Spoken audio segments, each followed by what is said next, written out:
حضرت ابراہیم علیہ السلام جب مکہ مکرمہ تشریف لائے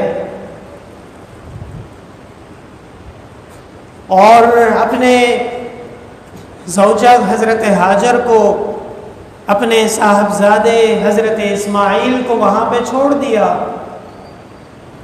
اور عجیب بات یہ ہے کہ حضرت ابراہیم علیہ السلام کو حکم ہوا کہ حضرت آپ اب یہاں سے چلے جائیے۔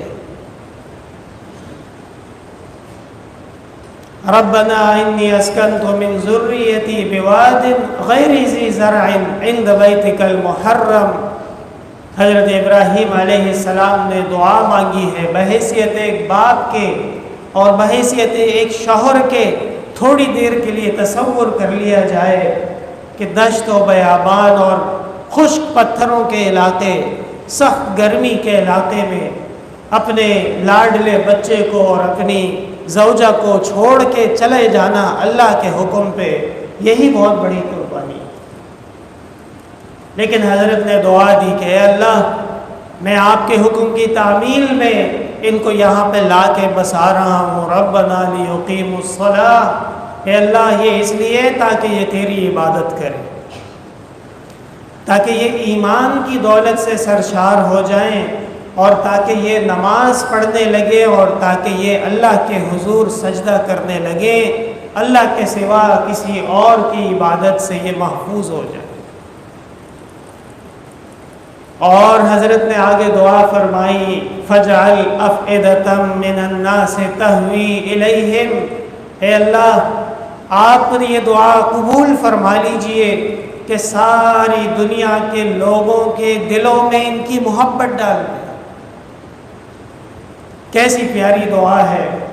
آج مسلمانوں کے تمام مسالک اور تمام فرقے آپس کے اختلاف ایک طرف رکھ کے حضرت ابراہیم کی بزرگی اور حضرت ابراہیم کا اخلاص، اس میں حج کی تعمیل میں سب ایک جیسے ہو جاتے ہیں۔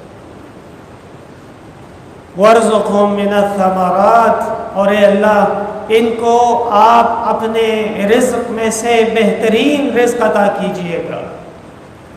اس آیت کے دو ترجمے کیے جاتے ہیں۔ ایک ترجمہ تو لفظی ہے، ثمر کہتے ہیں پھل کو، اے اللہ ان کو پھل کھلائیے، لیکن جو محققین کا ترجمہ ہے وہ کہتے ہیں کہ ثمر ہر چیز کے اچھی ترین کوالٹی کو کہتے ہیں۔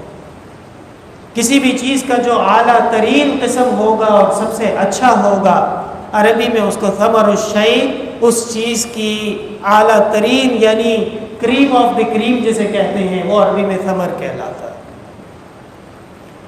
فرمایا وَارْزُقْهُم مِّنَ الثَّمَرَاتِ، اے اللہ ان کو کبھی رزق کی تنگی نہ ہو اور کبھی پریشانی نہ ہو، اور اپنی نعمتوں میں سے ان کو آپ سب سے اچھی نعمتیں خوب کھلائیے گا۔ لَعَلَّهُمْ يَشْكُرُونَ، اور ان کو بھی چاہیے کہ آپ کی نعمتوں کا شکر ادا کیا کریں، ناشکری سے اللہ ان کو محفوظ رکھیے گا۔ یہ دعا ہے حضرت ابراہیم علیہ السلام۔ رب اجعلنی مقیم الصلاة ومن ذریتی ربنا وتقبل دعاء ربنا اغفر لی ولوالدی وللمؤمنین یوم یقوم الحساب۔ اور اے اللہ یہ دنیا کے چند روز ہیں، گزر جائیں گے، اور نہ جانے کتنے دن زندہ رہنا ہے، اصل تو آخرت کی کامیابی ہے۔ اے اللہ ان کے لیے آپ آخرت کے مراحل آسان کر دیجئے اور سب کی مغفرت فرما دیجئے اس دن میں جس دن حساب کتاب قائم کیا جائے گا، جس دن میزان قائم کیا جائے گا، جس دن نام اعمال کی تقسیم ہوگی، جس دن سیدھے ہاتھ والے اور الٹے ہاتھ والوں کو الگ کر دیا جائے گا، اور جس دن پل صراط کے اوپر سے پار ہونا کسی کے لیے آسان اور کسی کے لیے مشکل ہو جائے گا، اس دن کی کامیابی کے لیے تمام انبیاء نے اور خصوصاً حضرت ابراہیم علیہ السلام نے یہ دعا کی ہے۔ محدثین نے کہا ہے کہ حضرت ابراہیم علیہ السلام نے جب کعبے کی تعمیر مکمل کر لی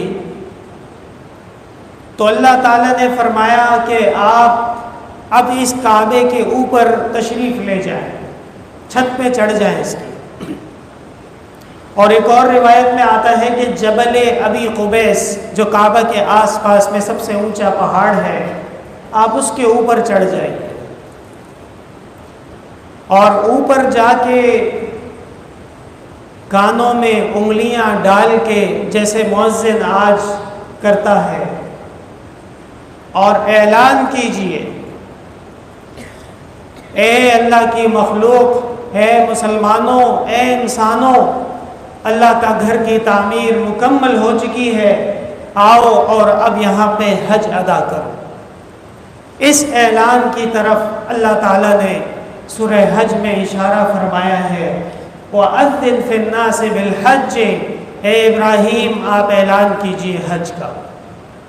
یَأْتُوکَ رِجَالًا، آپ کے پاس لوگ پیدل بھی آئیں گے، وَعَلَىٰ كُلِّ ضَامِرٍ، اور اونٹنیوں پہ بھی آئیں گے، یَأْتُونَ مِن كُلِّ فَجٍّ عَمِیقٍ، اور زمین کے دور دور کے کونوں سے اور کناروں سے لوگ چلے آئیں گے۔ حضرت کی دعا کی قبولیت، کہتے ہیں کہ کائنات میں اور دنیا میں جتنے آنے والے انسان ہیں انہوں نے اپنی ماؤں کی چھاتیوں میں ذرات کی صورت میں حضرت ابراہیم علیہ السلام کی دعا کا جواب دیا ہے، لبیک اللہم لبیک، لبیک لا شریک لک لبیک، ان الحمد والنعمت لک والملک لا شریک لک۔ پوری دنیا میں جتنے آنے والے انسان تھے انہوں نے اپنی آباء اور اجداد کی ریڑھ کی ہڈیوں میں ذرات کی صورت میں حضرت ابراہیم علیہ السلام کی اس دعا کا جواب دیا ہے۔